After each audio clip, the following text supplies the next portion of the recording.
Hai kita orang semua, apa kabar? Diharap kita orang sentiasa sehat dan bersukacita selalu ya. Amin. Bertemu lagi kita di dalam rancangan kami orang, iaitu Rhapsody Reality di TNI Malaysia. Melalui seorang toklah kita orang dapat mendengar dan belajar firman Tuhan selalu. Topik kita pada hari itu 23 November yang Pastor Chris ingin kongsikan bersama dengan kita orang adalah jadilah peka dengan jadual orang lain. Jadilah peka dengan jadual orang lain. Haleluya. Okey, tanpa membuang masa lagi, jomlah kita start. Marilah kita merujuk ayat pembukaan kita Efesus 5 ayat 15 hingga 16. Oleh itu, perhatikanlah bagaimana kamu hidup dengan baik, bukan seperti orang bodoh, tetapi seperti orang bijak. Pergunakanlah waktu yang ada, kerana hari-hari ini adalah jahat. Amin. Pernahkah kamu bertemu dengan seseorang yang tidak mempedulikan masa kamu? Saya pasti kamu tidak menyukainya, kan? Oleh itu, jika kamu tidak menyukainya, maka kamu haruslah sentiasa peka dengan masa dan jadual orang lain dalam semua urusanmu dengan orang lain. Sekiranya kamu dapat meluangkan masa untuk merancang hari kamu dan mengutamakan aktiviti-aktiviti kamu, maka kamu patut sedar bahawa orang yang kamu akan temui tentu juga telah melakukan perkara yang sama. Jangan menukar atau menangguhkan pertemuan janji kamu secara suka hati. Ia boleh merosakkan jadual masa orang lain. Terdapat perkara-perkara tertentu yang tidak mempunyai bekalan yang berpanjangan. Perkara-perkara tersebut adalah terhad. Salah satu daripada perkara-perkara itu adalah masa.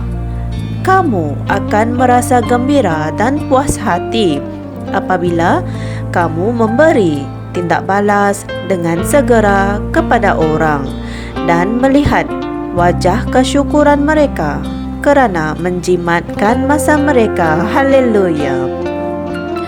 Apabila orang bertemu dengan kamu, mereka sepatutnya merasa gembira kerana telah bertemu dengan kamu. Mereka sepatutnya membuatkan kamu rasa lebih gembira, dan salah satu cara yang dapat memastikan hal ini terjadi adalah dengan menghargai masa mereka yang berharga. Amin.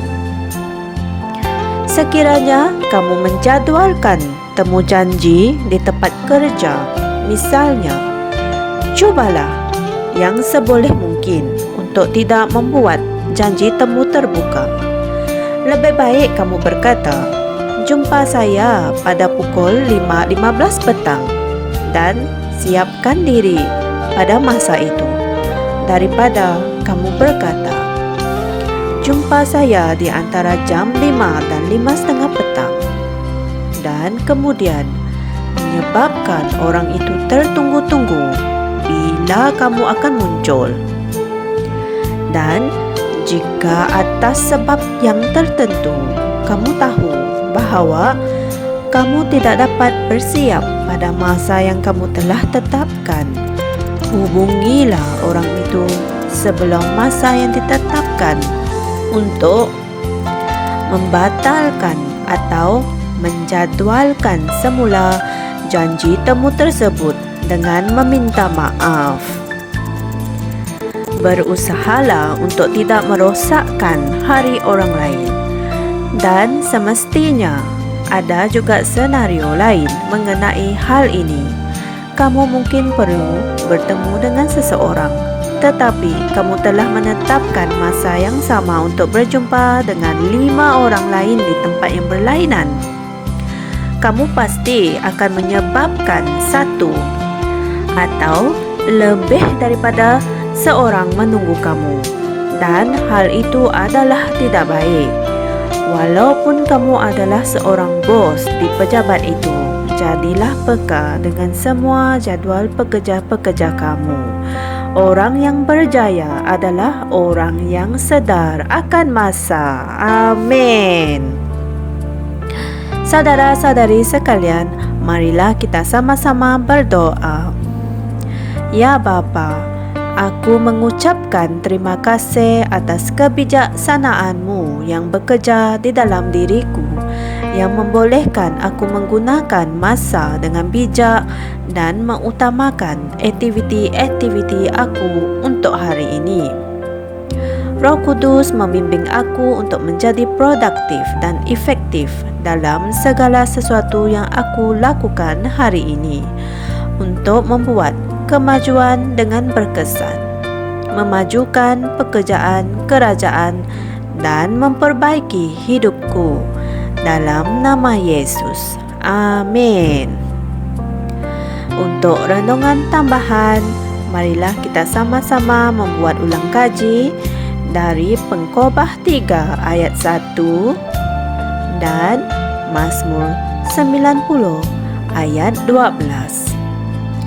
Saudara-saudari sekalian, melalui firman Tuhan pada hari ini, diharap ia dapat memberi kesedaran kepada anda untuk selalu merancang masa anda dengan betul dan sentiasa menepati masa anda seperti yang telah dijanjikan, baik berjumpa dengan kawan-kawan, saudara mara, temu janji dengan doktor atau sebagainya. Jikalau anda lambat disebabkan perkara yang memang tidak dapat dielakkan, anda haruslah sentiasa mempunyai inisiatif untuk memberitahu dengan lebih awal supaya orang tidak menunggu kamu dengan terlalu lama.